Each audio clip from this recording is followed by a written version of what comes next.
is Overdrive with Hayes, Noodles, and the O-Dog on TSN 1050. All right, here we go. Overdrive off and running. TSN 1050 on the TSN app, your home smart speaker, up on TSN 4, up on YouTube Live. Brian Hayes, the O-Dog, Jeff O'Neill, Jamie Noodles McLennan. What's going on? What's going on? Want to apologize in advance for my performance today. I'm somewhat tired. Any idea why? I have no idea why. I spent from 7 a.m. until now 50 different stop and chats about that press conference yesterday, and I'm not kidding. I don't know why. Everyone I know in the National Hockey League, unfortunately I know a lot of people, felt the need to chime in on what they thought. Really? So you're saying people around the league were calling you? Texting me just like a quick. Okay. Yes. There was texts Noodles? about it. There, Noodles. I'm sure you got the same thing. I'm not lying. It is. It's funny, Hayes. You say this all the time, right? It's the talk of the town, Hazy B. Want it? They either love the Leafs or love to hate them, but they move the needle, all of that type of stuff. Mm-hmm. That press conference yesterday got a lot of people's attention throughout the league. And it wasn't. I watched your opening to the show after I did my game last night, and you were like, it didn't come off very good. I'm paraphrasing, correct? I think it was disastrous. Well, that's looking back on yesterday.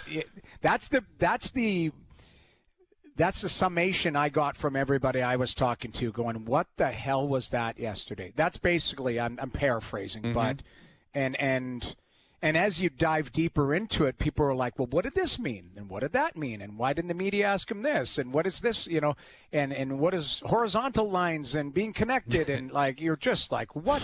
There was all this horizontal connection. Whoa. Like, you are like, what? You know what it was? It was word salad, and, you pick apart what you like out of it. You pick apart things that could be better. And the one thing that I'll take away from it, and it should have, resonated right away, is the term hockey observer. It just reeks of having a martini with a guy that played hockey. It does, man. Yeah, I know. And the guy you had the martini with that played hockey basically told you to make a decision instead of you just saying, lie about it if you have to. You just say, I made an assessment, I've been watching closely, and I've decided to let go of the GM. Not listening to hockey observers? What? That was a crazy statement, dude. Yeah. Hockey observers? That means you had a martini with a guy that played in the NHL or was an executive for a bunch of years. Or you had a stop and chat with somebody at a gas station. And they were like, hey, it's almost the Reg Dunlop. Got to get the power play going. Yeah, got you. Like, you have no idea. Now, Keith Pelly's an executive. He's been, he's got lots of experience in being an executive. I'm sure he's talked to a lot of people. But yesterday was not a clear vision as to, I didn't get anything out of it other than the fact that Brad Treliving was let go. And then he could name the top prospects for the Buffalo Sabres and the Montreal Canadiens. Too, man. And then Eric Tulski's name came up, and you're like, okay, but that was fine. And I guess that was prompted. I get it. But it was just, to me, there was no straight line. It was just like, hey, we're going to talk about What this. about the idea of, just going all in on AI and analytics? Well, we had an analytics. Kyle's an analytics guy. They won one playoff round in 6-7 years. They had this is the one thing that perplexed me. And we're going to talk about this ad nauseum or whatever. They had and still have one of the biggest analytics team on the planet. Like the Toronto Maple Leafs have that. Like, they have a wealth of it. And for people saying, you gotta promote this guy within, they have 8 AGMs. They've got all these people and resources. That's what was the craziest part. And they were all working with Brad Treliving. So the fact that if you believe that it went off of a cliff or it went off the road, the people that were on the bus, you don't promote them too and go up. Well, that's the answer. Internally, to me, it just I want to know the vision, and he doesn't owe me anything. Keith Pelly doesn't owe me anything, but I did not get anything it wasn't expiring yesterday as far as the vision. Yeah, I think that's what I was hoping for, was some inspiration. You know, you use Tim Leiweke as an example. Like, Tim Leiweke set a bar in this market, and he's been gone for a long time, of a guy that cut to the chase, made it very clear he had a vision, made it very clear he was going to be cutthroat, made it very clear he had the ear of ownership that this is what the priority is and this is what we're going to do. And I didn't come away from yesterday thinking that. Now, to be fair, you don't win with press conferences, right? Strutty always jokes. Everyone loves a press conference. No, I agree. Ultimately, it doesn't really matter. But he is, you know, there's very few opportunities. You get a chance to launch your plan and speak to your fans directly. And yesterday, I don't think it landed very well. Now, he's got to land these hirings. You know, he's got to figure out what he's going to do. Is it a president? Is it a GM? Is it both? Whatever it is, he's got to get this right. Brian. He said, this is going to be my most important and hiring. And it is. Unquestionably the most important decision he's going to make, because he's probably only going to get one of them, right? Yeah. Like, he's already done it with TFC. He did it to an extent with the Raptors, getting rid of Masai, and yes, he kept Bobby Webster. But, you know, there's a lot of turnover with Maple Leaf Sports and Entertainment, and there has been with the Leafs, and there's going to be more. Now, he inherited Shanahan and Trey Living. They're both gone. You know, we'll see what happens with the coach and with the rest of the staff. But you're right. Like, he revealed they have 6 assistant GMs. Yeah. You know, they have, well, there's a lot of them. I mean, I wasn't aware that they all had AGM status, but evidently they do. Ryan Hardy, there's Haley Wickenheiser, and they've got Shane Doan's in there. Yeah, Haley Wickenheiser, is she even, like, in the city around the team? Well, she's a doctor, so I don't know if she's a practicing doctor, but I do believe she's part of the She's part of the organization. Yeah, like, she is. The point being is, like, you're going to have to look outside the organization. Now, I think Brandon Pridham is a really sharp guy with a lot of experience. But keep in mind, he's been working right here. Like, with Dubas, I think if you're, you plug Shanahan. people. The reason, like, Jim Nill got a job in Dallas, and Jim Nill is an unbelievable GM, really well respected, all of that. But he came, and he was always known as kind of a guy that was coveted throughout the league. But he came from an organization that had tremendous success. The Detroit Red Wings. Okay, Julian Brisebois comes from Tampa. You know, there's gold standards, right? When you're like you're talking about people internally here and going, hey, they're good people, and I'm sure that they can do a job. But I think you have to go outside the organization to bring in fresh voices, fresh faces. And that's the biggest challenge for Keith Pelley, or whoever he brings in. Yeah, you know? I mean, I think ultimately they're likely going to wipe out everyone. I mean, that usually is what happens. If you bring in someone new at the top, they're going to get rid of whoever was here with Tree Living. Ultimately, it's the Shanahan era that I think they're going to have to just officially move past and wipe clean. That's fair. And if and when they do that, I know it's tough to say that, but it's just a reality in pro sports. You know, like, it's the way it goes. Like, people come and go, and they overturn staff. Shanahan did it. He inherited a large staff. He got rid of basically everyone and replaced everything top to bottom. Now, I don't know if the next wave of people are going to expect the same type of turnover, but, like, Shanahan came in and got rid of Andy Frost. Forget the scouting staff. This guy came in and said, we want a new voice in the building. Like, Shanahan had his fingerprints all over everything. Is the next president of Hockey Ops, going to have the same level of extension? I don't know. Is it needed? Not really right now, because what fans want to know is, how are you going to find a way to get this team into a better position and in a position to win in the future? And that's really what needs to come out of this, whether it's data-driven, whether it's, you know, there were just a lot of CEO speak that didn't really matter and ultimately can fall on deaf ears. Fans, it doesn't have to be overly complicated. Hire people that can inspire the fan base and can start moving this team in a better direction. But the word data-driven, every team uses data now. That was another buzz, you know. I just have to get this off my chest, Jamie. The Florida Panthers, okay? Yes. They're the most physical, hardest-working team, and they have players that play with heart and grit, and they finish every check. And somewhere along the line, some pencil neck in that organization put up his hand, and he goes, we're analytics-driven. And people jump on it all the time, and they're like, oh, dog, they're analytic-driven. Okay, you know what? They got a bunch of great players. Not this year. They had an off year going to the Cup final 3 years in a row. Like, do people pay attention to the videos they make in the Stanley Cup finals? Do you hear what's happening in the locker room? Get the puck in deep. Get after it. Finish your checks. Get the puck to the net. There's not some dweeb in there with glasses on saying, if you see number 4 on the ice, you should turn to the left because he has a difficult like that. Yeah. That's not what happens. No, but they use, like, every front office uses. They might use it if they're getting a guy like Jeff Petrie. They might look at his numbers and say, you know what, he gets the puck out, he does this, he does that. But their main philosophy is built on character, solid goaltending, and doing simple things. So do not tell me that the Florida Panthers are an analytically driven team. That is nonsense. I know who their guy is. Suni Mehta is his name, and I don't care who it is. But sorry, well, he might be the next GM of the Leafs. So you better. Really? He might be. You never know. I don't know. I mean, Pelly's going to figure that out. I think when you look at it, you can have somebody who has an analytics background. They still have to be able. The word manager is, I think, gets lost in this. You have to be able to manage players. You have to be able to manage staff. You have to be personable. You have to. A lot of analytics people in that struggle with the face-to-face contact. Yeah. Jamie,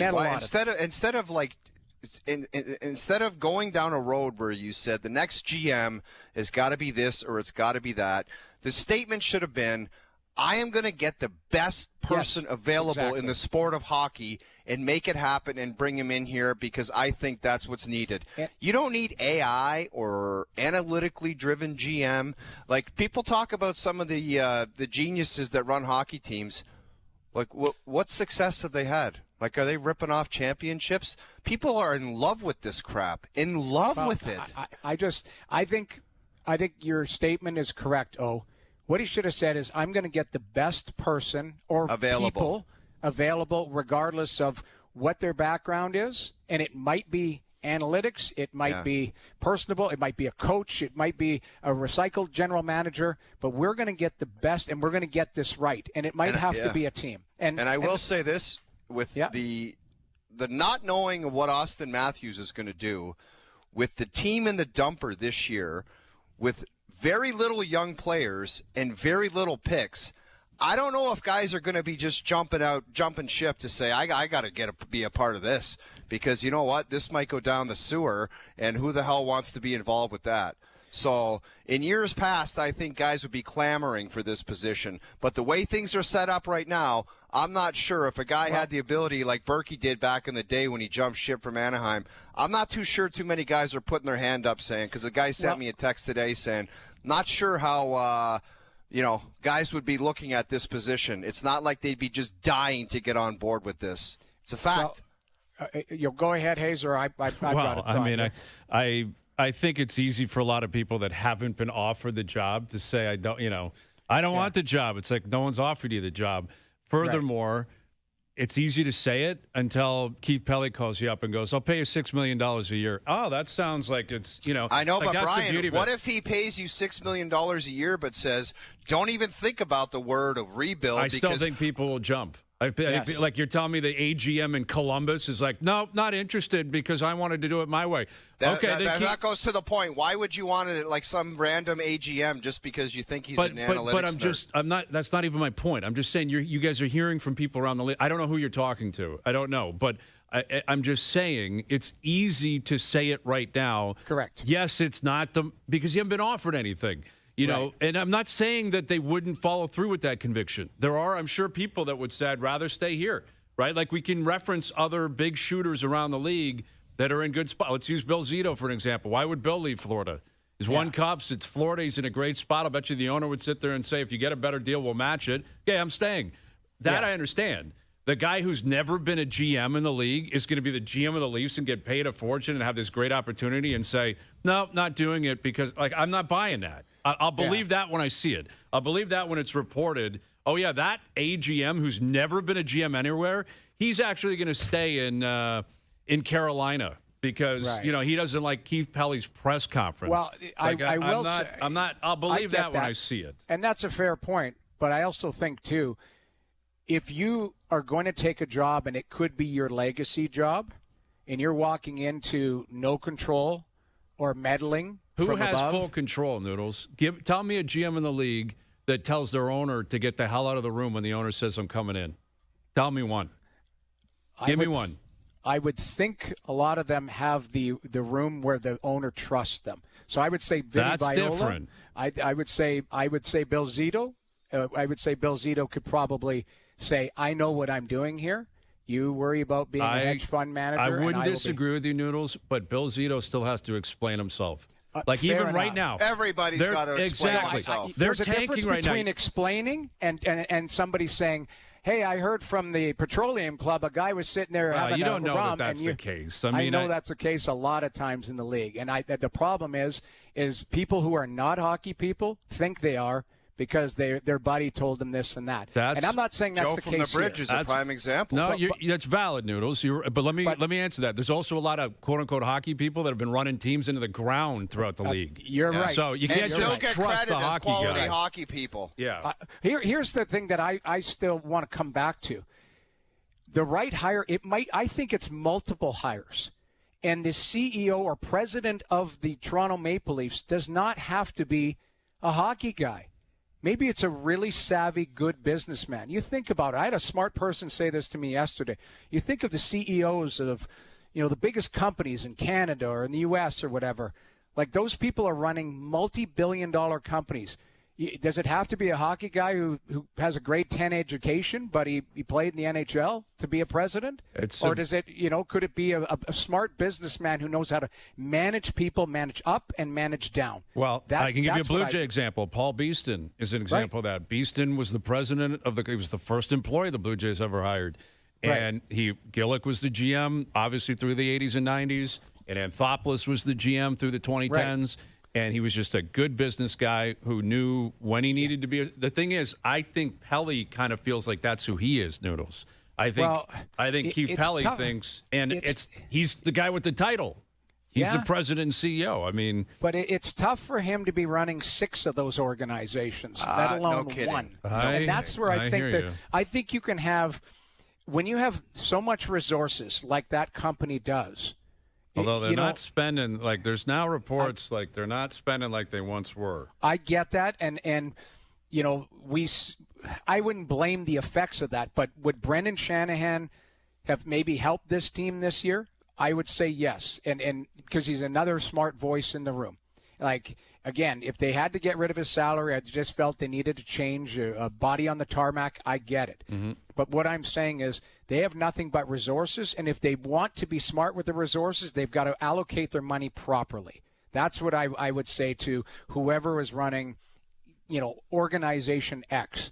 So when I look at it is they need to have smart people in the room that are capable of doing this and doing the job. And, Brian, you make a great point. There's AGMs out there that may talk a big game, but if they get a call and in an interview, they go, yeah, I can do this. And, $6 million a year, I can handle whatever that. the price whatever tag it is. But you know what I mean. Yeah. But I just look at this, and this isn't a perfect situation to walk into. It is very valid, and it's very important to point out. The Leafs making the case to people, and again, the reason I'm jumping on that is it's one thing for the assistant GM or Bob, it's right.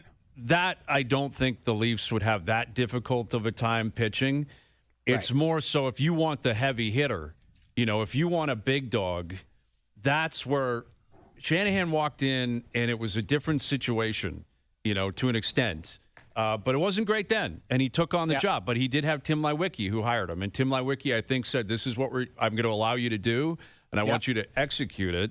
That's where it's going to be very interesting is how prospective GMs or presidents respond to Pelly, because you're right. This, forget the Leafs, forget history, forget money, forget Pelly, forget the press conference. Just look at the team. Not a great position to be in. You got no picks, you got no prospects. You got some bad contracts on your books. You got some aging stars. It's a challenging job, and you're not wrong from that standpoint. And anyone that's been talking to you guys or anyone else saying, I don't know about that, I'm not fighting you on that. That I'm not disagreeing with, and I don't know if it's possible to really figure this out and turn it around. I mean, you're right about one thing. maybe there's a 40% of those comments were from guys that are expecting a call that know they're not getting a call, and that's why they have that. Some jealousy or there's some envy. Just knowing that, I get that. I don't know. But yeah. Oh, I've got one other thing to add to this. You look at it, there is a trend, not from recycling, but looking at, if you're going to think outside the box, there's been some great hires of people who were agents in the league. Yep. Because you look at agents, they have relationships with the players. A lot of them have relationships with top players. They understand salary caps right away because they work within them. They understand contracts. They understand everything. They've worked with people's families because agents, a lot of them, manage. That's all they do is manage people. So you look at Alvin, you look at Montreal's situation. They're Cantus, yeah. Bill Zito was an agent. Bill Zito was an agent. Jeff Jackson was an agent, and Edmonton. There's options other than just, hey, this guy's, And that's what I think is important. Like, be creative. Like, be cutting edge. I said that countless times yesterday. And like and I agree with you guys where you're at. Like, the idea of pigeonholing you and being like, I just want to hear data or tell me, explain to me how AI is going to help us in the draft next year. Get the best person. Like, yeah, and exactly. listen, they all have to be married together. And the more information you have, the more you can apply it to building the team, the better. Yeah. But listen, we'll see. It's going to be a fascinating couple of months because they still got to play out the stretch. We'll see what happens with this draft pick. We'll see what they do with the rest of the staff, coaching staff, management staff, what the pending UFAs are going to do. And then who they end up hiring and kind of what Pelly ends up doing with all this. Let me ask you guys this, and I thought about this when I heard the news about Tree.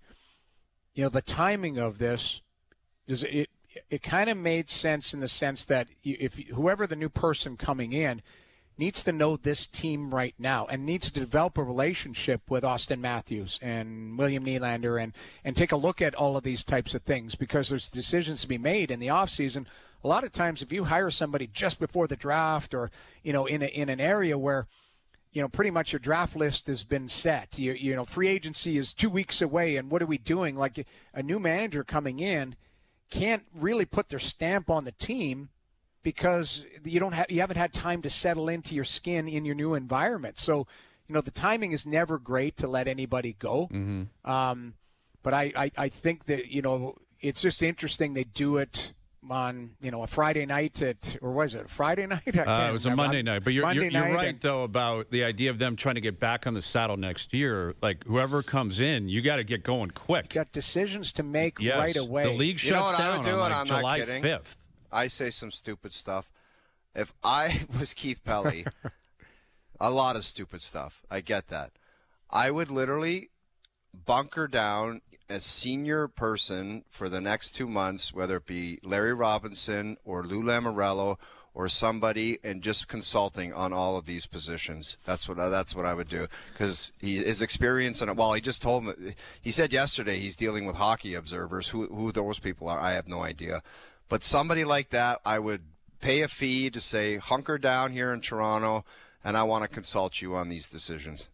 Yeah, it's got to be somebody you trust, though. That's the thing that Keith Pelly has relationships throughout. Okay, whoever that person sports. is, maybe that's his hockey observer, and that's not just a martini with an old beat-up goon from the 80s.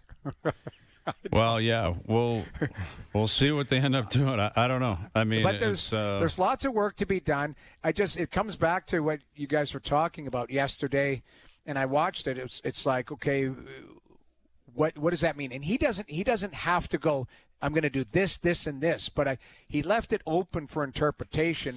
And to me, if whoever is applying for that job or being interviewed is obviously going to go, well, I have an analytics background or I have a strong – because he's already said this is what he's looking for. So if I'm even a traditional old-school guy, I'm going to be boning up on making sure that I'm well aware of the analytics department and how it's used and how it's applied. So that was one prerequisite that I got out of yesterday's press conference. Yes, that seems to be the case. So we'll I don't know. We'll see. It's a big opportunity for Keith Pelly, though, to put his stake in the ground in Toronto sports. Like that's you can reference Toronto FC and they have they get a fan base and a history and all that. The Leafs are on a different level, clearly. Like this is where all eyes are on you. What are you going to do? This is the crown jewel.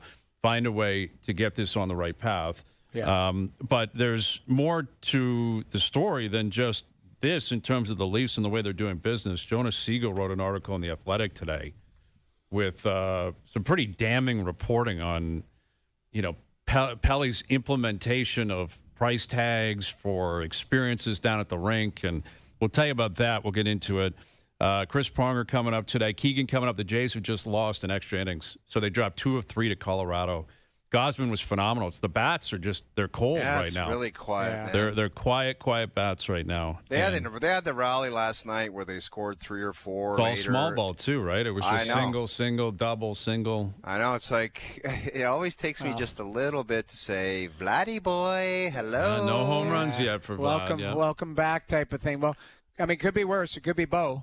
Down in New York. He's getting crushed 2 for again. 24, man. 2 for 24. I don't mean to laugh, but it's he's going to get it going, and I want him to I like him, and I want him to have success. But it's been lean there. So not a good start for Bichette. And listen, the Jays are 4-2, so it's not like this is a disaster. But Colorado is Colorado, and you just dropped 2 or 3 to them. Am I playing AI versus AI? So we're doing O-Dog versus Overdrive AI today. Okay. Dude, if you're just doing this to make me look stupid and I have no chance, how is that possible? No, it's not. I couldn't possibly make you look stupid. What is he doing with this? I haven't explained it to anyone. I haven't talked to anybody. I tried calling you like 5 times before the show. You just kept flushing my call. Who, me or him? You didn't call me. I called like 3 times and just he takes flushed. a nap. You know that in that 3 o'clock hour. I know he's he down. does. You leave him alone and let him. No, I don't. Why do you guys? You're assuming I nap at the 3. What? You think I just joking. flick this thing on at like Marty Seinfeld? There used to be a time where I thought you took an afternoon nap. I don't know if that's. You get up at 4 o'clock in the morning. Okay, I wake you up know to what, text Jamie? from you. I do take a little siesta, and there's been times where the siesta, like. Yeah. So why are you offended by us suggesting you take? Because I don't like airing out my dirty laundry in front of the nation. Come on. Okay, well I tried calling you because I would take a nap. I just don't have time. I wanted to give you a heads up on kind of what we're doing, not the whole thing. You're going to get your chance, and you're taking on Overdrive AI here, so we'll set it up. And we're not on Friday. I thought you'd rock some Peter Millar. I'm rocking the Peter Millar right now. So I got the vest on, I got the crew neck, and I thought maybe you'd want to join me, but you were sleeping. What are you talking about? I thought we were doing golfer competition on Friday. Yes, I know, but it's Good Friday. We're not on. That was my point. So what a great thing to hear. Okay, so thank you, Jesus. Here we go. All right, so we'll come back and we'll explain the O-Dog versus Overdrive AI. Prongs and Keegan coming up. Overdrive continues up on YouTube Live.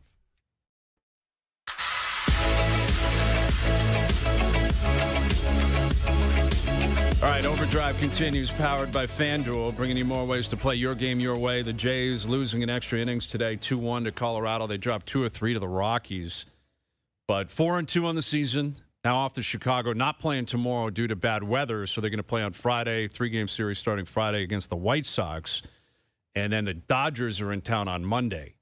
So next week is setting up to be a thing of beauty with the Dodgers in town, the Masters next week. I think that's beautiful schedule making. It just lets the season breathe a tiny bit, and then it's like, there you go, Jays fans. Yep. They're back. I think that's like brilliant.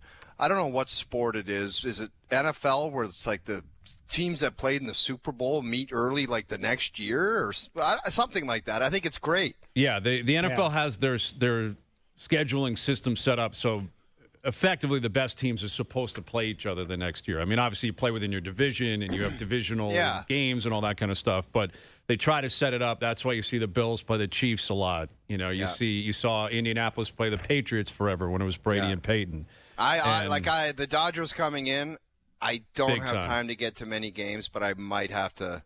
Yeah, that's one you circle, man, and it feels like a mandatory appearance. And like the place looked packed today. It's a Wednesday afternoon. Dude, every game has been rammed to the roof. Yeah. I love it for the Jays. Yes, love it. I agree.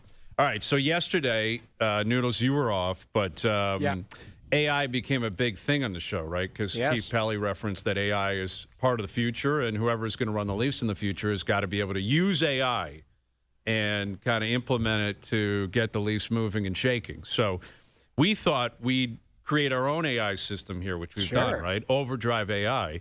And we're going to put the O-Dog up against Overdrive AI. All right. Sure. So you and I can be basically the judges on who we think gave a better answer. And if need be, if we need to break the tie, we actually have we have a judge, AI judge, that we can go to that can give a reasonable answer to break the tie. Okay. So we got a variety of topics. Oh, you're going to go first on every topic. Okay. Are you prepared for this? A lot of it's just like reasonable, normal stuff.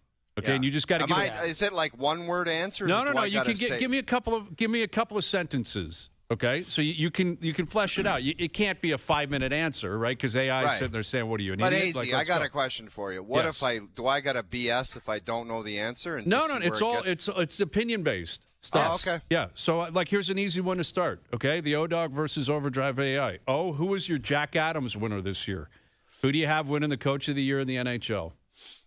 My Coach of the Year is John Cooper of the Tampa Bay Lightning. I think he's dealt with adversity, and he hasn't won one, and I think it's ridiculous for one of the best coaches to ever coach in the National Hockey League. End of story. Suck on that, AI. Okay, that's a very good answer. That's pretty good, Noodles, right? Pretty good stuff. I think that's a fantastic answer. All right, so with that, you've got John Cooper. Maybe Overdrive AI sees it the same way. I already know. I'll tell you what AI is going to say. Because there's just a sniveling little weasel that listens to reports. What? He's going to take Lindy Ruff. Okay. No, he's going to take Dan Muse. Dan Muse. Okay, let's go to Overdrive AI. Who would you have winning the Jack Adams Award this year? With the Sabres sitting atop the competitive Atlantic Division and making a remarkable turnaround into a clear playoff contender, Ruff has masterfully unified the roster and extracted elite results in one of the league's toughest divisions. Ruff's narrative of exceeding expectations with a previous... So it's Lindy Ruff. That's a good call. I mean, and Lindy... I thought there was a little bit more detail from Overdrive AI, personally, Noodles. Yes. Who do you think gave a better, more compelling answer? The O-Dog? Oh, you guys are going to vote against me because you're idiots. O gave a better answer because it was with heart. And he said John Cooper's never... He laid out a lot of facts. What she did was just like... No feelings. Mumbo jumbo. Yeah, there was she has no heart. She's the Tin Man. The Tin Man. The Tin Woman. This is the new segment, O-Dog versus the Tin Man. Although Lindy Ruff could win it. Dude, especially if they win the Atlantic. I thought that was a very compelling case, personally. Dude, I'm were just saying. Carving Lindy Ruff all year. Keep in mind, though, that's what she laid out. So they went from the dumpster to the penthouse. And that's what she laid out. You can't call her she anymore. That's a Tin Man robot. No, Overdrive AI. I changed the voice. There's Lindy. That's our guy. I'm voting Overdrive AI on this. I think Lindy Ruff deserves it, considering where they were earlier in the year. I don't care that John Cooper hasn't won one before. It's not a commemoration of his career. You know, it's not a lifelong achievement award. Dude, that wasn't the reason that he should win the award, Hayes. It's because it was just another point of emphasis to very valid point. Influence and keep in mind, voters. Tampa still has a chance to win the Atlantic. Yes, they do. Well, you know who also does?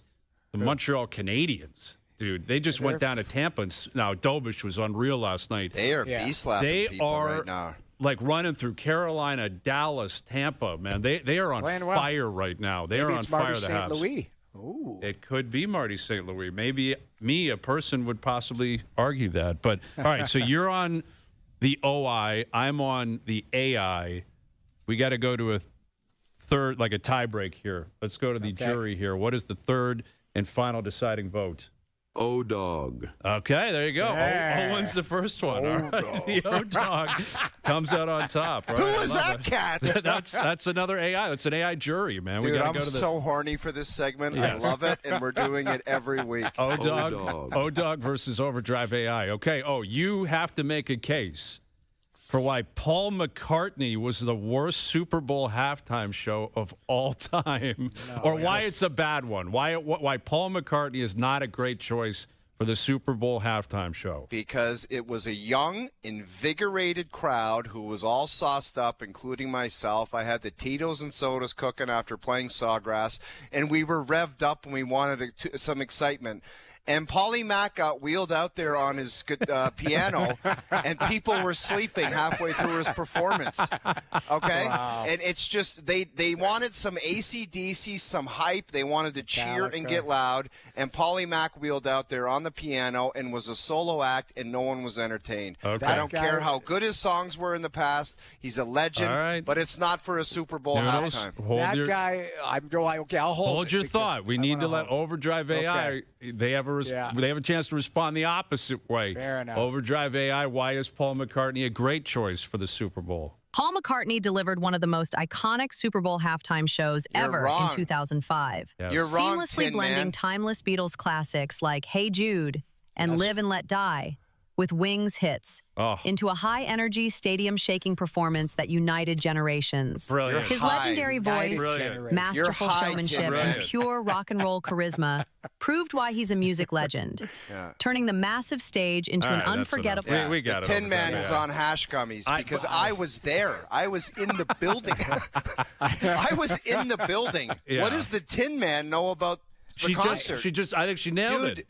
she Electric atmosphere. Hey Jude with some wings and everything in between. He's playing the piano. He's on the bass. Tin Man doesn't even know what songs he One plays. of the all-time great rock and roll acts, right, Noodles? McCartney was way better than Rick Bunny or whatever we saw a couple Bad months Bunny, ago. yeah, Bad Bunny that was pretty. just Yeah, I would go with terrible. McCartney too. So I would go with McCartney. So that's where I thought, because just what we saw recently compared to McCartney, that's where I would say I would argue that McCartney was fantastic. Okay, so And you're on Overdrive AI. That gets your vote. I'm on the AI. You know where on I that stand on this. I don't need AI, man. I've issued my own. So it's 1-1 because we don't even need the third. Go to the AI judge, Johnny Horn.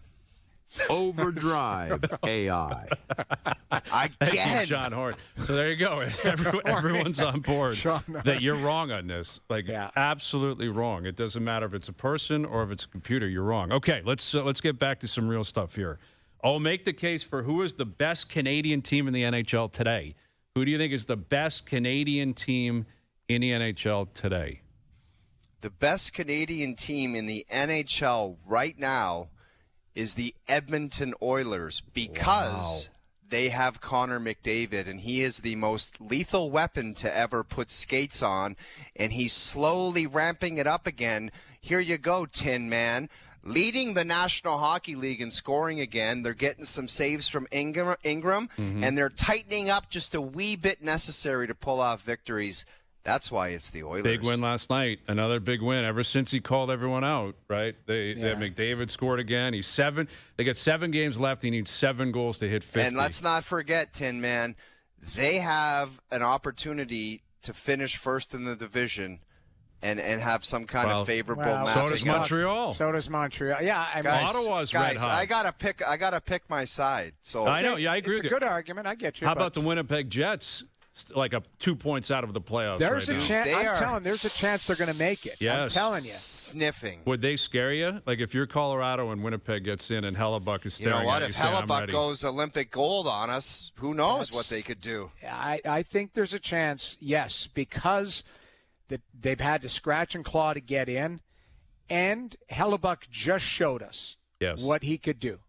You know, in other playoffs, not so much, but he just showed it in a vacuum what he can do in a one-game, play for all type of scenario. Sure did. One of the great performances ever in that. Of all time, yeah. Okay, let's get to Overdrive AI. Overdrive AI, who do you believe is the best Canadian team in the NHL today? With a stellar 43-21-10 record for 96 points through 74 games, sitting comfortably in a playoff spot in the tough Atlantic Division, they lead all Canadian franchises by a wide margin, outpacing the Edmonton Oilers, Ottawa Senators, and the lower Calgary Flames. Their strong goal differential, hot streak, and consistent performance under Martin St. Louis give them the clear edge in standings position. Okay, that's enough. That basically just buried you with referencing Edmonton. Why Calgary's getting shrapnel, I don't know. Guys, but they just this is went like with a stats. game show. Yes. How many times have you seen people on a game show? They just freeze, and I don't think I froze and I choke. No, I you're will doing always, very well. You're doing I will great. pick the guy with the best. I will pick the team with the best player on the planet. Also, the team that went to the last 2 Stanley Cup Finals. They're in a Thank you very pillow much. fight, though. They're in a pillow fight Overdrive in Pacific. AI will not consider that stuff, and that's why the eye test over analytics in hockey will always win. I hope Keith Pelly's watching this right now. I hope he's watching because you are making a very compelling case. But I gotta, I'm gonna side with Overdrive AI on this again, man. I don't care what you two have to say. I want the video vote. Listen, or whatever it is. Montreal has been Red hot. the best team consistently in the league in Canada this year. Yes. That's hard to argue. Well, Edmonton Oilers, although that's been a difficult year for them, they've been to the finals twice. In Montreal, as much as I love their story right now, I love Slavkovsky, and Suzuki's my guy. They got spanked in the first round last year. Don't forget that. They're a year older. They got more maturity, but they got spanked. And if they end up in second place and they end up playing Tampa, they're going to be underdogs. Yes, you're right. Yes, you're right. So now they might have home ice, which would be big, but you're right, Noodles. You're right. Like on paper they would be underdogs. Doesn't mean they would lose. What about Buffalo, Montreal? Who's the underdog in that? In your opinion, if it's Buffalo, Montreal in the first round, that's a coin flip. It's a coin flip for me because Buffalo, they've never been there. I think it's Buffalo. I think it's Buffalo. They haven't been there, but Buffalo's been a hell of a team. I'm going to see them live tomorrow. Okay. We'll see how they are. All right. Okay, let's get to another category here. You are on the clock here. Make a case for why it's acceptable to ask a friend for a tie back after 6 months of giving it to him. 6 months after giving someone a tie, why is it acceptable to ask for it back? It's only acceptable under one condition, which I'm very aware of. The guy that I gave the tie to refused to wear it, so I knew it would be available. If this tie was a tie that I saw often on one of my best friends in the world, I would stay clear. I would not ask for it back. But I realized that you never wear it, which should have sent alarm bells that you threw it in the trash before you left TSN the day I gave it to you. You lied about the sweet and sour sauce and made it look like I was a filthy pig in front of the nation. And that's what you did. So I knew it wasn't of interest in you. That's why I said, hey, if you see that, I'll take it back. That's the only reason. I'm telling you. There was a stain on that thing. It was a dip. It was a dip and a drip, and I know exactly where it happened. Wheeling into the facilities, coming off McCowan. It's a heavy left, and there was a dip and a drip. And the tie went right into something. I know exactly what happened. But you're not wrong. That thing, I don't think it got into my house. I think I left here and I just dropped it. Yeah. But okay, that's actually a very compelling case. Overdrive AI, explain to me or all of us why it's not acceptable to ask for a tie back 6 months after you gifted it to a friend. It's ridiculous to expect someone to return a tie to a friend 6 months later because a gifted item, especially something as casual as a tie, becomes the recipient's personal property the moment it's given, and no expiry date on generosity. Hounding a friend half a year later over a minor clothing accessory turns a thoughtful gesture into an awkward transaction, damaging the friendship far more than the negligible value of one forgotten tie ever could. That's a great point.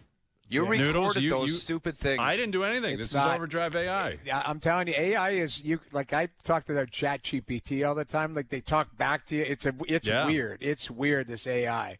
I'm taking a course. They're going to run the Leafs. It's going to run the Leafs soon, man. Yeah, but it is pretty. You know what? I'm with the O-Dog on this one, though. Yeah. I'm with the O-Dog on this one. Ask the computer. Vote. I don't care what you guys say.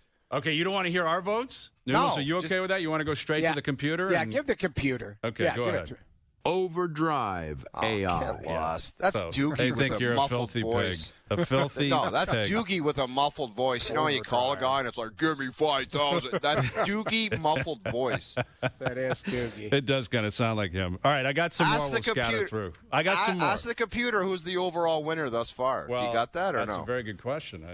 I don't. O-Dog. Oh, there you go. The O-Dog is currently in the lead. All right. Well, we've got prongs coming up. I got more. We'll scatter through. Yes. Okay. I got a few more. I'm going to ask things like, why is it reasonable to call someone over a minor detail during your day? We'll get to that. Why are the 95 Canada World Junior team the best World Junior team of all time? That's a great one. That's a great one. That's a great one. I got one thing to say before we go to break. Bring it on, Tin Man. Bring it on. Bring it on. All right. The O-Dog OI versus AI continues. Overdrive continues up on YouTube Live. Now, back to Overdrive with Hayes, Noodles, and the O-Dog.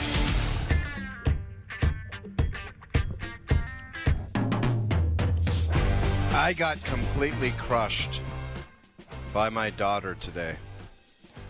Oh, yeah? I got a text that just said, Dad. And then I got a text last night, and she said, I had a game last night in hockey, and I'm suspended for the rest of the season.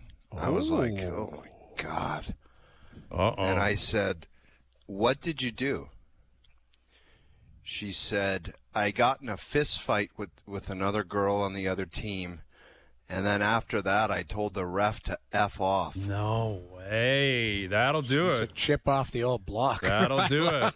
No. But Joe put up the pic, and then she sent me that pic and said, April Fools. Okay.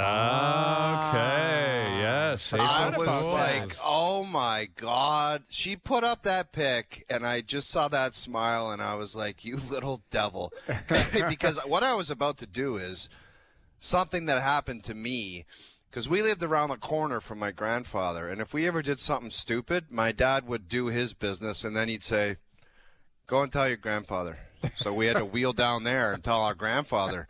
So I was about to tell her, like, I was going to say my piece and then say, by the way, phone your grandfather right now and tell him. Oof. Man, April Fools will get you, dude. Dude, Like, but April Fools kind of dies. Like, nobody calls me with a stupid comment saying April Fools anymore. That's why I fell for it. I was like, you're right. Even my kids, they've got two. Like, we kind of goofed around a little bit in the morning, and I'm like, nah, that's enough. Yeah, moving on. yeah, Like, I it's think not- April Fools is like it's not a thing anymore. the It's like internet's ruined it. Valentine's Day. It's dead. Yeah, the internet has ruined it because Is that what it is? Yeah, because there's so much fake news. There's Every day is always April fake Oh, I stuff. saw a Exactly. clip today. There's I was always thinking stuff. old Jimmy Benning got hired by the Leafs. So I was like, I honest to God, I'm going to. Do you want me to do this at 5 o'clock or do it now? Yeah, I'll 5 tease it. o'clock. Do you have something for us? What are you teasing? I heard that JFJ might. I'm not. Listen. Stop. Okay, stop. Don't say Okay, another can word. I At 5 confirm or o'clock, deny you it? can give us. You can say Okay, something to just us. go ahead. Yeah. Okay. Let's, Noodles has 5 got some o'clock. breaking news at 5 o'clock. JFJ's coming back, huh? Chris Pronger's coming up. Keegan's coming up. The Jays lost this afternoon. Overdrive continues up on TSN 4. I don't blame myself. I think it's the other person's fault. All right. I use a company for, like, they do metal things, aluminum railing, stuff like that, called Ornamental in Etobicoke. Great people. And when I got the contact, I could have swore I got, this is Jack's number from Ornamental. So I've been calling this guy Jack for years, and I got to put a hand railing on my front steps. And my text message are always, Jack this, you know, Jack, how's it going? Jack, can you come over? And I see him at my front steps, and I go, Jack, great to see you. He goes, oh, dog, my name's Steve. Oh, no. No. And I wanted to say, like, of all the messages and everything, the phone calls, I'm talking a couple years, why didn't you tell me? Like, he just let it slide, and then he Yeah. goes, oh, dog, my name's Steve. I don't know how to handle that because he's been thinking about it since day one, and then he Maybe didn't he's address just like it. this guy. I don't know this guy. Like, I'm never going to deal with this guy on a personal level, so I'm just not going to say anything. But I'm like, if someone's calling you the wrong name, you got to come with the heat immediately. Yes, you have to. Yes. It can be very uncomfortable at times. Well, yeah, when you say, by the way, Yeah, my hey, name's... just for the record, that's not who I am. But to do it years later makes it exponentially more awkward. Yes. Because now the party involved, you, is like, Yes. man, I've been jamming this guy up for a long time. Yes, like text. Hey, Yeah. man, Jack, can you call me? Like, Tough. Merry Christmas, Jack. Happy birthday, Jack. Just April Fool's, this guy's Jack. like that. maybe he This did guy that is- too. Maybe his name is Jack, and he just screwed with me and said his name was Steve. That would actually be the greatest April Fool's. And he waits all year until next year. And he goes, just for the Yes. record, my name's Jack, you idiot. Yeah, But it's April yeah, Fool's. that would be class. I'd have a lot of respect for him if that was the is. case. That would be great. Classic. That would be great. All right, Chris Pronger coming up here in a few moments. I want to reference this Jonas Siegel article, our good friend Jonas. So he wrote in The Athletic an article detailing what the Leafs are charging, for different experiences around the rink. And these are all Keith Pelly ideas. And it does feel like everyone's just like jumping on the Pelly train, right? Like the ice, what's happening on the ice is one thing, and now the press conference, and what are they going to do in the future? And you fire Tree Living, but you just let them run the trade deadline. Like there's a lot of kind of balls in the air that it doesn't feel like things are Comes going with that the territory. smooth. You want to wheel into 100%. town like you're a heavy hitter and make all these promises and you are a heavy hitter. proclamations. Yeah, you're the president and CEO of Maple Leaf Sports and Entertainment. Okay. No kidding. And I think what I'm getting to is exactly that point, that I don't lose sleep over keeping people accountable, because Pelly and Maple Leaf Sports and Entertainment, it's a business. Yeah. And they look at you as a customer when they want the Visa to come out, the American Express. When they're looking for sympathy, they call you a fan, right? Like, hey, take it easy on us. You guys, you're fans. But when they want you, if you want in that building, you got to pay. If you want to do special things, you got to pay. And Jonas has got all these details, and I am curious how long he's been sitting on this article. But there's some of the details. So you can literally have dinner in the dressing room for $1,000 a head, up to, I believe, 10 people. So you guys answer that, because you guys are like athletes and hockey players, always freaks. Don't stand on the logo, right? Yeah. How dare you step on the logo? Don't ever do that. What do you make of Al's brother and 9 of his friends rolling into the Leafs dressing room and eating dinner tonight? Well, I think it says ahead, dinner. So I think the locker room would be a locker room tour and dinner in that club, which is joined to it. Okay. I don't think they're like setting up a table right next to Austin Matthews, like his stall. Okay. And there's like, all right, you might be right on that one. Like, but I think it's a locker guys' room equipment. Yeah. There's gravy on his jersey and his pants. No, Right. I think it's a locker room visit, and then it's a dinner afterwards, and it's probably in that like really the Air Canada Club, which is that high end, beautiful spot. So I that's what I think, and you spend a lot of money to do that because the locker room is quite sacred. So I think $1,000 evidently. There's a price on that. It's so sacred. If you only have $999, you can't. Well, the other thing, the wave flag on ice. This is the game. big one. Okay, let me explain this, and I want your take on this. Okay. Before Pronger joins us. So there is a kid that skates around every single home game waving the Leaf flag. They charge that child, well, not the kid, the parents or whoever it is, basically $1,000 to do it. That's on top of the tickets that need to be purchased to be at the game. Yeah. So you need tickets for that kid has to have a ticket. And then it's $1,000 for them to skate around. That I feel very uncomfortable with. I understand. That's disgusting. Yeah, it's really that detail. Like the dinners and the rooms and all that. Those are adults, and this is capitalism, man. I get it. It's a business. I totally understand it. Pictures, all that. I don't know. I don't know where to draw the line on all this. And I'm not naive enough to believe anything's free in this world. I totally get it. And the Leafs, it is a business, and they're in it to make money. Yeah, that feels really off-putting. The flag? Yes, a kid the flag skating around. Should be minor hockey kids around the GTA, or if they want to travel from around Ontario, like the kid who had the best weekend in hockey, or did something great, or make did a good wish deed or something like that. Yeah, like if they go out there, that's something else. That was a wild detail when I read it this morning. That one, because isn't there a seat on the Zamboni too? Is that separate than all of that? That might be the Make-A-Wish. That might be the kid from minor hockey. Because I feel like I'm in rinks all the time, and if I'm between the benches, I feel like the Zamboni rips by, and there's like a kid in the jump seat waving, and might be waving a flag. Like it might be tied to that. You're right. It is capitalism, and you can see these fan experiences. I know certain teams that have built replica dressing rooms that are right beside and down before warm-up, team walks right by, but there's a replica dressing room there, and you can host up to 15, 20 people in there, and it's for an experience. Like if Scotiabank wants to have their heavy hitters come in, you can have somebody come in, an alumni. Like it's a whole experience. And it is about making money, and it is about and the Leafs are not alone in that. Like every team, every owner is in it to make money. But I guess the point I'm getting to here is like, don't ever forget that when you're getting soft on evaluating things. Like you should have a championship expectation because they look at you like customers. You know, they'll still throw fan out there all the time. Our fans this, our fans that.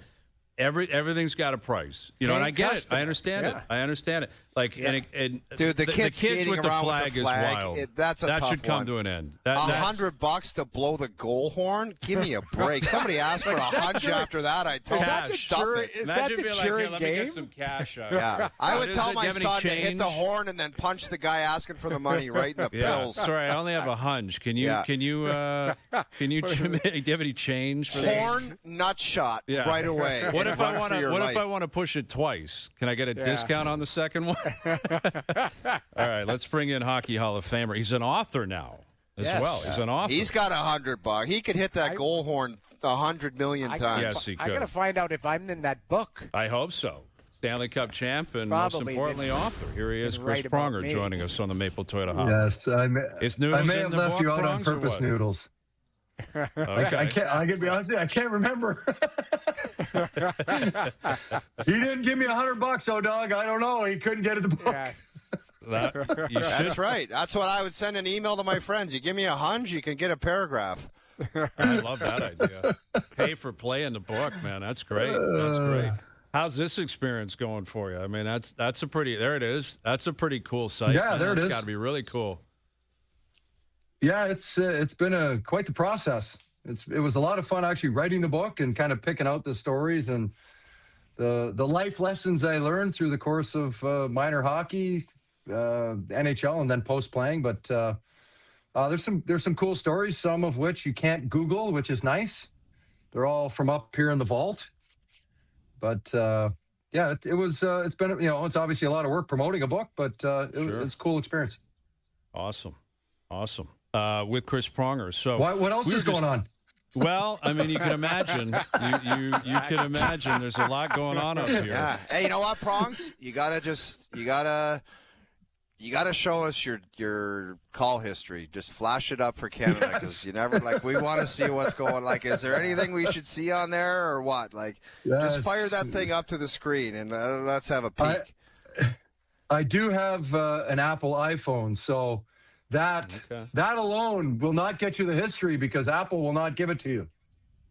Well, okay. I mean, listen, look at those numbers.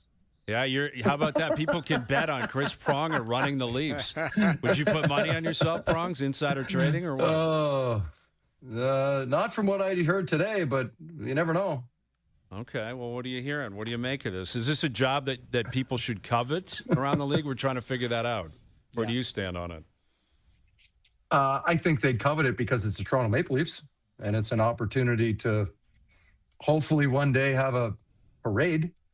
But I think there's been a number of people that have tried to do that, and they've gotten like Berkey. When I remember being in Anaheim, and Berkey left because he wanted that job, and I think he initially had good intentions of rebuilding and whatnot, and then immediately pivoted and went out to get Phil Kessel and went out to make some of those blockbuster moves. And I think that alone, giving up those high picks and not following through on the development process and guiding a team into where they got to the last 10 years, probably set them back. But if you're talking about a rebuild, if you're talking about anything like that, there will be a little pain and suffering, but I don't think it has to be nearly as bad as people portray. Well, Prongs, what would your answer be? And I don't want to kind of give away your interview if you do have one for this My position. secret? Yeah, like if somebody sat down and said, you get a couple surrounding pieces for our foundational pieces, which are Matthews and Nylander, because after that I don't really see any, and we think we can contend. What would your answer to that be? Because mine is not a chance in hell. I don't think they're that close to contending with those guys. I think you have to go to those guys first. I think first and foremost, the first call is to Judd Moldaver and Matthews. What are your intentions in 2 years? And if they want to leave, you have to expedite it now to get the most value out of the player with 2 years of his current contract. So a team acquiring him has, a little less of a cap hit than maybe what the expectation might be after those 2 years. And they're also getting the player and probably signing him right away because that's where he wants to go. So you should be able to get a pretty good haul if that is the direction that he wants to go. Ultimately, with a no-move clause, the player has all the power. Yeah, what if he doesn't give you the answer? Just like the same with William Nylander and Morgan Riley. What if his agent goes, oh, we don't want to leave right now, maybe next summer, maybe the year after? No. Like, how do you handle that? It has to be now. Then it gets ugly, like the last situation with Mitch Marner. The issue with a no move clause, when a player wants to leave, I've been in that situation. You ask to leave, they move you. Yeah. Yeah, it worked for you. I didn't have a no move clause. I just was willing to sit out and say, no, I'm not coming back. And also, let's remember, I also got fire sailed out of 3 other spots. So, as much as it's on the player, it's also on management and how they're building the roster and what they envision the roster looking like.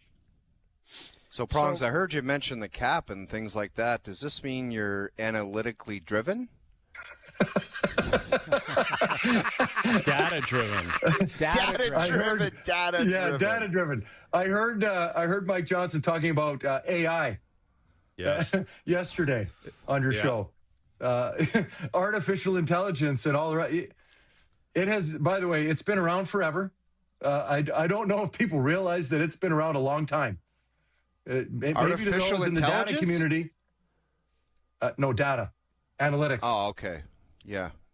Okay. Artificial intelligence has actually been around, 7 or 8 years, including extraterrestrial intelligence. Okay, now we're getting heavy, man. Let's get an alien running the league. E.T. as your assistant GM. I love that. Prongs and E.T. taking the news to the promised land. And Bring me a cop. That finger. I love that idea. Go ahead, Yes. Noodles. Go ahead. Well, no, Prong. So you look at this situation, and I know you're quoted about what do you do with Austin Matthews, all of that. Yeah. Is there a level, whoever comes in, do you feel like it has to be a tandem? A president and a general manager. Does the president have to be a hockey guy, or would is it somebody who's ran Fortune 500 companies before? Like, do they have to have a hockey background? Like, what do you make of all of this? Because what's the most important role or the next hire for Keith Pelly? Is it a president, or is it a general manager, or is it a combination of both, you think? No, I think it's apparent they need to hire a president of hockey operations. That is a massive organization, and somebody who can figure out what the vision is going to be and then implement it by getting the general manager and then filling out the staff, whatever holes they need to fill. I don't know the exact structure that they have. There's obviously a bunch of names on titles on the website, but what exactly they do and how they operate and work together is, above what I know about. But there has to be, I think, when it has worked its best, when Shanny was there, you have a president of hockey operations setting, in this case, the Shanna plan, and then executing down, getting the right GM to execute on that and be in sync together on what that looks like, the types of players you like, the type of team, the style, and then you got to get a coach. If it's not Craig Berube, then you got to get a coach that matches the players that you're going to put into place, because a lot of times we see them hire a coach and then the players you have don't fit the style that coach likes to play. So it has to be from the top down. It's got to be a good fit, and they need to be in sync. Mark Masters is out, obviously, with the Leafs on the West Coast, and I guess Berube just spoke with the media and said, quote, "I've talked to Keith Pelly a lot in the past 2 years. He knows what he's doing. He knows how to build things, so we should have a lot of confidence in what he's going to be doing going forward," end quote. Does that read like a coach who feels like he's not going to be here next year? How do you interpret that with Berube and Pelly and his future? Well, only he would know what he's being told by Keith Pelly, but he's got another year in his deal. You're not going to walk around feeling sorry for yourself and acting like you're gone. You still have to finish the season and coach. He's looking to get another job somewhere if he does get fired at some point. And knowing Chief, he's not a quitter. If anything, he's a battler based on his hockey career and now his coaching career. And, I don't foresee him putting in anything but his best foot forward each and every time they step on the ice and how he coaches the team. Chris, do you think the timing is, it's never great timing to let anybody go, good people, all of that type of stuff, but do you think the timing, particularly here, is to allow a process to allow somebody new to come in and kind of get a feel for the team right now so they can assess what they need to do moving forward instead of coming in 2 weeks before the draft and free agency and all of that? Is it more advantageous now to have a hire than it is in June when things have to be expedited very quickly as free agency is coming up and a draft and all of that?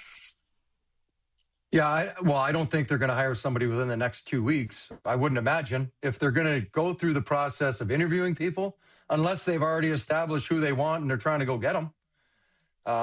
But, that's going to still take time. And that person then needs to come in and evaluate the front office, the team, all the rest of that to see what it looks like moving forward, depending upon what ownership says and what Keith Pelly wants, what their vision is with respect to people that still have contracts. There are a lot of people in these situations lose jobs. They either get fired or they don't have their contracts renewed. And that's the part that's tough in these moments. But as you look at this, if they go through this process, let's say, of hiring a president, let's say it takes 2 weeks, there's the end of the season, maybe it takes a month, 2 weeks to a month. And then after that, you got to find a GM. If it's not somebody internally, then now you're going another 2 weeks to probably a month, depending upon how exhaustive that search is and how many people you interview and how quickly you're able to narrow the search. And maybe you have 2 or 3 guys that you already think might be a good fit. You can get through it fairly quickly, but this is a very important hire for this organization. I don't think they should rush it. They need to be deliberate and make sure that they're checking all the boxes to make sure that it's the right one, because how they manage this moving forward is going to affect the next 3 to 5 years. Prongs, I just want to go back and touch on the key players. Like, if you had a lean either way and it was an open book as far as the question about what you think should happen with the key players of this organization, what would your lean be? Would it be like, let's stick with them and try to win, or would you lean, we need to kind of get new faces in here and try to rebuild this thing? I think everything revolves around 34. What he wants to do, what he's willing to do, and how decisive in his contract or no contract statement. He can be a piece you can build around. But if you don't have a contract in place, you have to move on. And he has to have the understanding and the wherewithal to know that. If you don't have 34 signed, then the rest of it doesn't matter. Then you have to move on from that. And he's the only guy. Like, that's the whole ball game. If you don't get him signed, then you might as well blow it up because he's leaving anyways. And you got to get something for him, and you have to force his hand to give you a decision now versus in a year when he's a year from free agency. He can just walk you right to the door, and now you get nothing. Or you get a draft pick because he wants to get, to go be able to talk to somebody early. Let's say he wants out, he agrees to it. Would that immediately trigger you've got to trade Nylander too? I think you need to be exhaustive on every option. You have to go to everybody that's got a no move, a no trade, or a partial no trade, and immediately go back and get their list from, I would hope they got it on July 1. And if they didn't, get their list, and then at July 1, get their new list. So now you're working off a fresh copy and start making your calls. Not only to those teams, but to others that may be interested, that maybe you can talk the player into going there. If you can get the right assets back, the right, it really just, it all depends on how deep you want to go with it and how you want to reshape your team and how quickly you can. Yeah, it's complex, man. They're not in a great spot right now. Certainly is. There's a lot of tentacles going on here that all go down to one thing. Big time. Yeah. He is Chris Pronger. The book is coming out. Is it out, Prongs, or it's coming out, right? The book is April called 14th. Earned.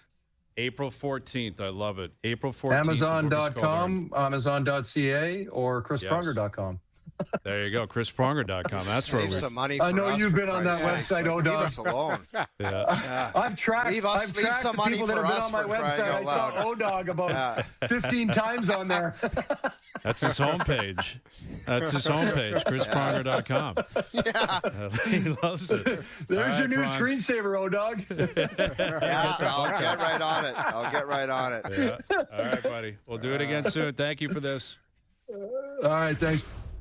There he is. Oh, quick cutoff. Yeah, Chris cut him Pronger off. joining us here on the Maple Toyota Hotline. Red Tag Days are here. Check out the Toyota Tacoma and Toyota Tundra pickup trucks, both available as hybrids. Visit Maple Toyota right near Canada's Wonderland in the Maple Auto Mall. All right, there you go. Well, He got good insight there. Like, he's not wrong because, Austin Matthews might say, I have the stomach and I think we can turn it around quickly. I like some pieces here. I like the city. There's only two different options, Jamie. But that's what it is. And I think it's fair to get those answers soon because, the one thing I was going to ask you guys about, was it 2 years ago where Shapiro and Atkins were on like thin ice? Would you call it? Or was that more last year. Yeah, the year before. Like this time last year, they were on thin ice. That's what I thought about. Like, why, those guys got an opportunity to hang around, and, why, if Keith Pelly was all right with Tree at the trade deadline, what changed? You know what I mean? Like, why not? Yeah. That I think, was it asked yesterday? Because I watched the first 45 minutes. It was. And, he was in the room for all that. Maybe he witnessed something. I don't know. I mean, listen, you're right. Like, that comparison is a valid one, that Atkins and Shapiro were on very thin ice within the market. We it wasn't talked about good. it on the show. They had 74 wins They or stuck whatever. with consistency. The difference, I think, with the Leafs this year is like this Boston draft pick thing has really muddied the waters for sure. And I think Shanahan should has to earn a lot of that, but he's gone. So Tree Living, when you're in a position where your fans are like tank, don't tank. We don't have picks for the next 2 years, and you're the GM on record. It's tough, and that would be my guess. Noodles is at the forefront of it. Tree Living was, responsible for two separate ends of the spectrum for the trade deadline. Buyers, where the deals, in retrospect, don't look great. Yeah. And then seller, where, we'll see what happens. But Bobby McMahon is basically Yari Curry now, and they couldn't get a first-round pick for him. Yeah. Right? He's played well there, settled in, yeah, for sure. So that, I think, I don't know. What was the return on Bobby? Was it a second and a fourth? Yeah. It was a couple of picks, but it was a second-round pick was the main piece for it. And Lawton's a third that could be a second if they make the playoffs. And L.A. is close to making the playoffs, but they're hanging around they're there, a point back. The East was weird last night. Like Ottawa, that game, you were calling it. I mean, 5 goals in the 8 seconds in. Yeah. Hey, I you know actually what? surprised. They tried hard. That's all I'm going to say about that. Listen, they were all out to lunch. The whole team was brutal. Whole team. It was probably the worst game I've seen them play. Start to finish. But that start, we were just getting the broadcast going, literally. And 1-0, it was 2-0. You're like, this game's over. Finally, 5. I was like, oh my God, Uncle, get the guy out of there! Like, just mercy pull him. And they kind of made a game of it. Like, Florida was trying to give it back. To be honest, you were working real hard, Jamie. You were working real hard. You're like, if they bang one in here near the end of the second. I was looking at the scoreboard. It was like 6-1. I'm like, is this guy crazy? At 5-1, Gord looked at me and he goes, do you think there's a chance? And I said, well, you mean Mary Swanson, like 1 in a million? Because you're trying to put lipstick on a pig. But it was a bad night for them. The key is like what you were talking about, Brian. Everybody they were trying to catch lost. Everyone lost. So everybody lost a game. Yep. So you might run out of runway by the end of the season, but that makes tomorrow's game so much more critical because they're all back on the ice again tomorrow playing, right? Yep. So no, exactly. Like Detroit got pumped. And Philly lost. And, Detroit's had a tough road lately. Yeah, the post-Olympic break, they've really fallen apart, and it's they still have a chance, but it doesn't feel great there. But and the other teams, Brian, like like Detroit, or sorry, not Detroit, Boston. Boston's won games where they're winning. Now they've separated. Yeah. They've separated. No, you're right. Ottawa's got the second wild card. That's what it feels like. Obviously, it can change, but Boston, Montreal, Tampa, Buffalo have separated. They're gone. And, you look at it, it's Columbus who lost, Ottawa, Detroit, Philly, and Washington's still in it. But the thing, too, is on the other side, Pittsburgh, Islanders, Columbus, Philly, and Washington are all battling for those 4 spots. Yeah. Really, with Ottawa and Detroit, it's one spot. They're you got the second wild card. Yeah, that's exactly. And Pitt, great. Chinnikov again last night. Like that. Yeah. What a trade by Dubas. Yeah. And that makes you wonder, like, is Columbus going to miss because of him almost? And he's in Pitt. The Jays wrapped up their series against Colorado today. They lost 2-1 in extras, so they dropped 2 of 3.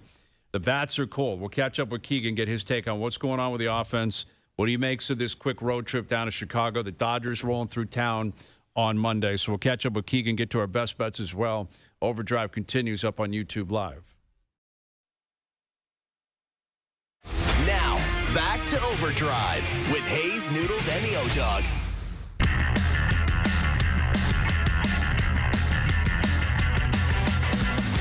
All right, best bets coming up later in the hour. Jays are about to hit the road. They were supposed to play tomorrow in Chicago, then have an off day on Friday for the White Sox home opener. But I guess bad weather tomorrow, so they won't play tomorrow. They'll have an off day, and they'll play on Friday. Get through the weekend in the south side of Chicago, and then come home, and you got the Dodgers waiting for you on Monday.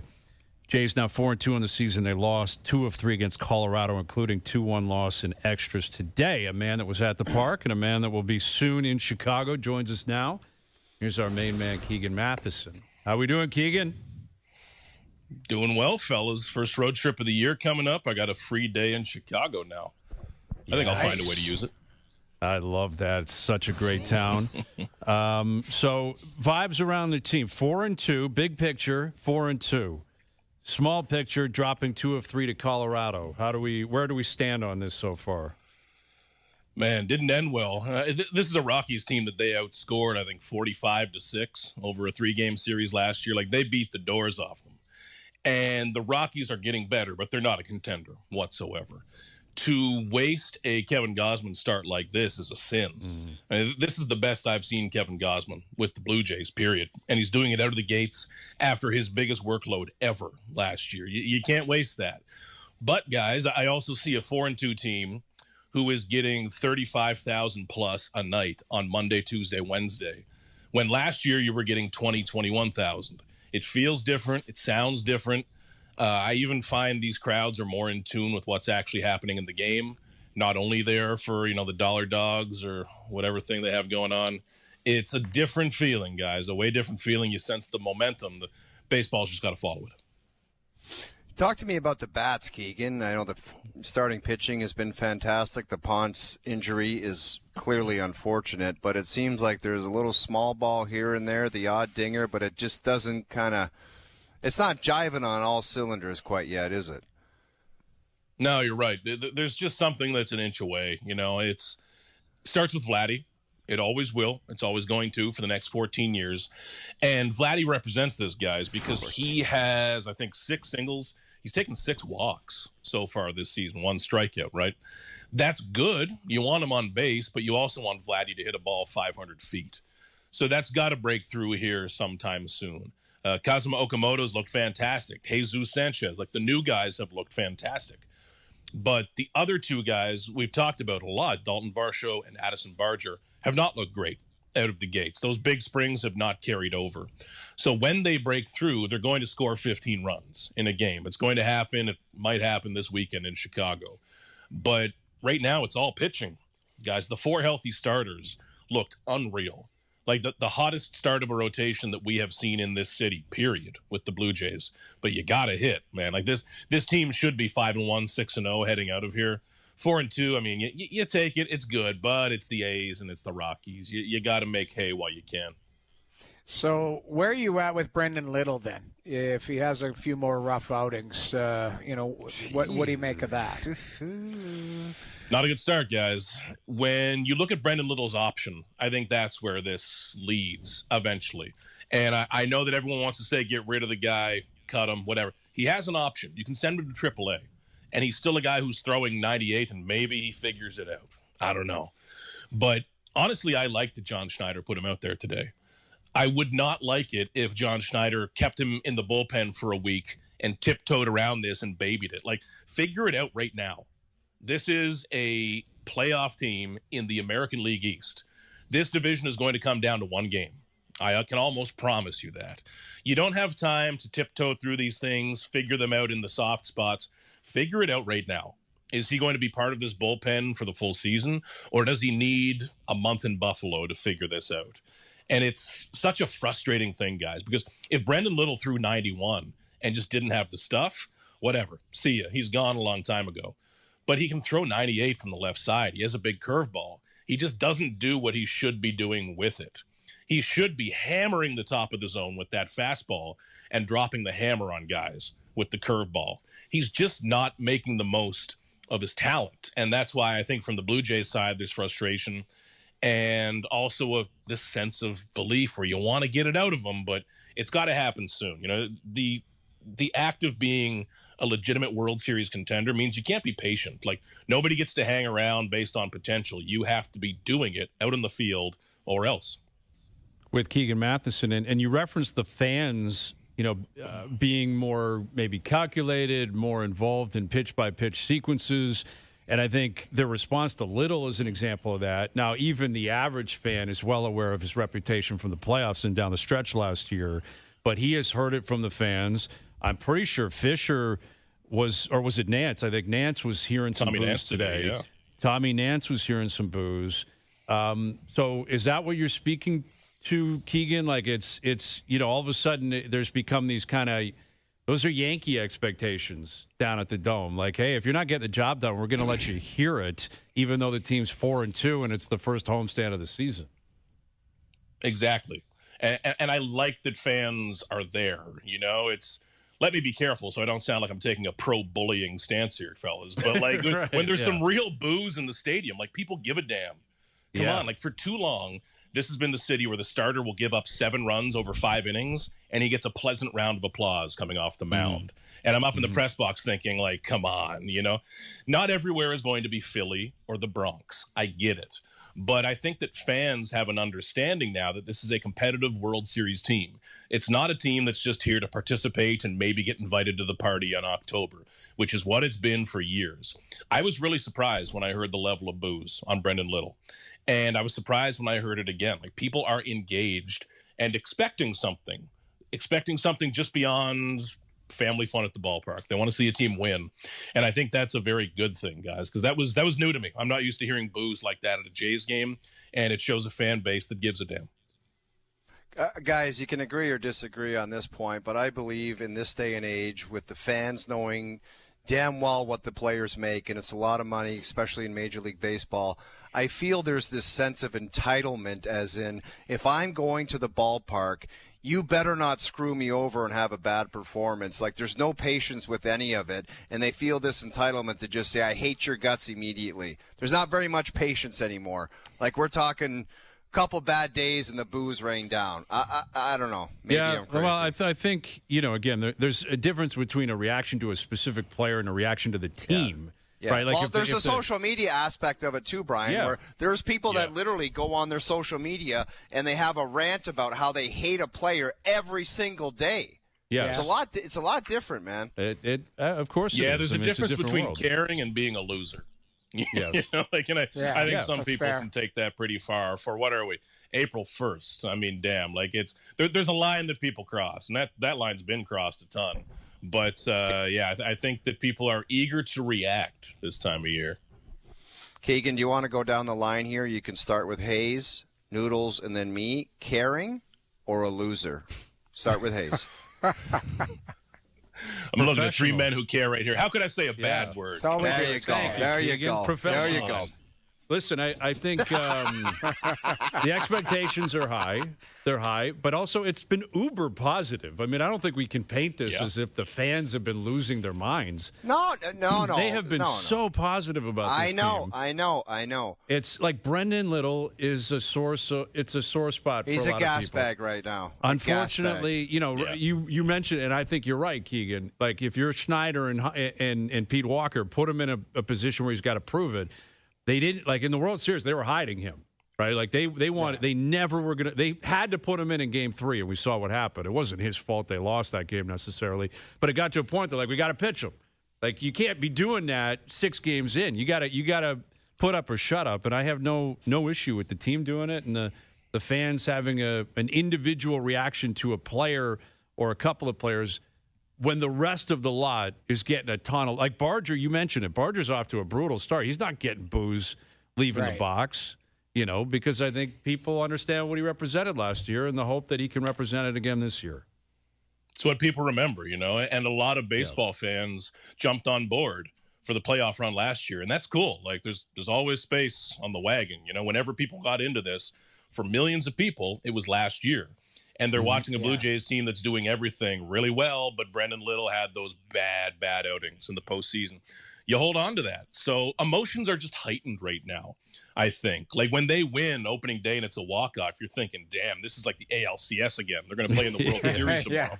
And then when something goes wrong, it's like, all right, let's print this guy's address. Like, no. Like there's a middle ground. But, man, it's good that people care. What are you hearing on Cody Ponce, and like, what is the team legitimately holding their breath, or are they forcing it that they think he can pitch again this year? I think they're holding out hope, but I don't know how realistic that hope is, guys. He's going to go see Dr. Elatrash to take a look at this, and what they're calling it right now is still an ACL sprain. Now, like any of us who watch football, we don't hear ACL sprain much. It's always just a tear, right? Mm-hmm. And it can still end in this spot. Baseball injuries are kind of played out weird. Everything is announced initially as either a contusion or discomfort, which either means you got hit by something or you pulled something or tore something. Then you kind of get stage 2 of the diagnosis, which we're on right now. It's an ACL sprain. This could still be a full ACL tear, and he's gone until next year. Or it could be a mid-grade strain, and you try to pull off the old, like, Marcus Stroman miracle return where he came back for the playoffs. I don't know how that works. It'll be pretty tough, but I feel terribly for the guy. Just so early into his return to the big leagues. We saw him today. He had the crutches on, his knee brace on. His brother-in-law, George Kittle, was up with him actually this weekend. So probably a good resource for Cody Ponce to be talking to and be around. Kittle's just back from that Achilles. But, man, just brutal timing, and they're holding out hope. I'm just not sure how realistic that is. Yeah, and the other guys, it sounds like they're still weeks away, right? You Savage and Bieber and Berrios? That's right, yeah. I would go Berrios, Savage, Bieber. Berrios was already up throwing. Now, how you're going to throw through a stress fracture in the elbow, guys, I'm still not sure. I'm interested to see how that works. Savage behind him, and Bieber will do like a spring training now. So maybe it's mid-May at that point. You just got to stay afloat until then. They need a hero for like 2 weeks, just a few starts to not make a wreck of this thing, and then the reinforcements come quite steadily. I think Berrios first. Okay, I love it. All right, enjoy Chicago, buddy. We wish we were hanging out with you down there. Hang on a sec. Day off, Chicago. Let's know your feeding status on Gibson's. a day off. Don't you go to Gibson's? Do you do one of those Great ridiculous steakhouse. deep dishes? I hate those things. No, they're good. No, those wreck my day. They're not a pizza. They're a casserole, okay? Yes. I know that I might get kicked out of the city. Listen, I'll have my nice day. There will be a little bar crawl, maybe a little rainy boat tour through the city. But I can't end the day with a deep dish. It is a casserole, fellas. Dude, and yes, it'll put you in a coma, too. Thick, wet bread. No, it's like I like thick crust, but I don't like needing a spoon to eat my pizza. And I'm sorry to the good people of Chicago. I'm going to get jumped tomorrow now, fellas. Totally disagree with both of you. I think that's a buffoon take. I think a deep dish in Chicago, very authentic. You have to do it. It's phenomenal. It's a part of the experience. But they have great steakhouses in Chicago, too. That's your place. That's your spot. Yeah. All right, Keegan. Safe travels, pal. Do it again soon. You got her, fellas. Talk soon. There he is, Keegan Matheson of MLB.com. Can't say it enough about that guy. He's my favorite guest, and I don't know if you could be better at your job than that guy is at his. I love him.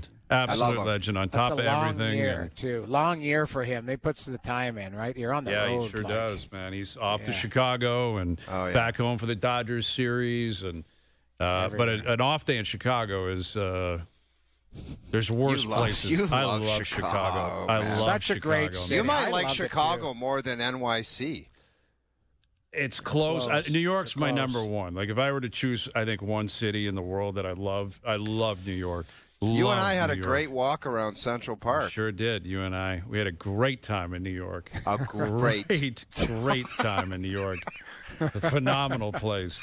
But Chicago's close. Like Chicago is very close. I haven't been to either city in a long time, but anyway, we'll get back at some point. One of these days. Road trip. A little roadie. Absolutely. Yeah. All right, best bets coming up. Raps in action tonight. We got a bunch of games, or a few games in the NHL as well. The Leafs back in action in San Jose tomorrow. Overdrive continues, TSN 1050 and on the TSN app.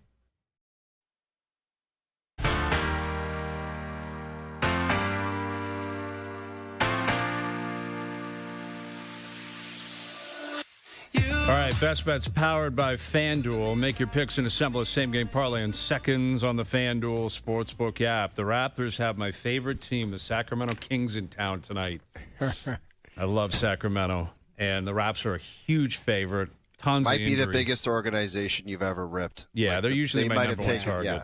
Usually my number one target, real close to it. And now they get the Athletics, the Sacramento A's, who I've carved almost as much, and they're both in Sacramento. Huge number, but I'm laying the points. I don't care. I think the Raptors pump Sacktown tonight, so I'm laying the 12.5. Best Bets powered by FanDuel. Same-game parlays available for every NBA game on the FanDuel Sportsbook app. Please play responsibly, 18+, physically located in Ontario. You want one last O-Dog versus Overdrive AI? Okay, but I'm going to tell you something. This is how you screwed me in the first game. You can't queue up AI by saying, why was the concert the best concert ever? Because AI just takes that in and explains why it's like there's no opinion there. You're leading on AI. You understand? No, I don't understand. Dude, it's I'll not a real explain witness. it to you face to face tomorrow. Dude. It's a computer. Like you don't understand. You don't even understand. I'm so far ahead. I know, because you're a person and you're not making sense. Like the computer, I can't reason with either of you, quite frankly. Go ahead. Overdrive AI. All right, you start, okay? Make a case for why it's reasonable to call someone over a minor detail during the day. Because I'm very personable, and it's still acceptable to make a phone call to somebody as opposed to being ignorant and texting only. That's why. I'm a caring person. I have my circle of friends that is very small and very tight. I weeded out goons, and I think it's acceptable to just make phone calls to close friends. Okay. Love it. Okay, Love I like that answer, including Jack, a.k.a. Steve. Every once in a while he gets a call. All right, AI. Overdrive AI. Okay, you explain. Now, they got to go the opposite way to make this a debate. Why is it unreasonable to call someone over a minor detail during the day? You shouldn't call someone over a minor detail during your day because it interrupts their focus, wastes their time, and often forces an immediate response when a quick text would suffice, and let them reply at their convenience. Turning every small question into a phone call treats other people's attention as instantly available, which erodes respect and makes genuine communication feel like an annoyance rather than a connection. Wow, what is that, Hedger recorded voice? What an answer. That might have been Hedge that pumped that in. Go ahead. Reading off a Hedge teleprompter. Noodles? Who won? Who got your vote? I think you win. I liked your answer. That it was personal. Because you're a phone call guy, too. You're guys, sneaky I don't in the care weeds. about your. I want to know the computer. Who said won? Give us an answer. The computer AI jury. Go ahead. O-Dog. Oh, there you go. Even the computer, it thinks you're more personable than. By the way, I see everybody. The price is a honk in the horn at the arena down there. I'm getting in on it next year. I'm doing the O-Dog experience. Morning skate, lunch, hotel rooms, dinner after the game, and I'm putting it up for. I'm going to start getting in on it. How about we get you out there with a flag? I need you out there. I'll pay $2,000 for that. $5,000. I'll pay a lot of money. I hope the Leafs are listening to this. Get the O-Dog on the ice with the flag in its hand next year. We're out of here. Enjoy your evenings. Enjoy the games tonight. We're back tomorrow at 4 p.m. We'll chat then.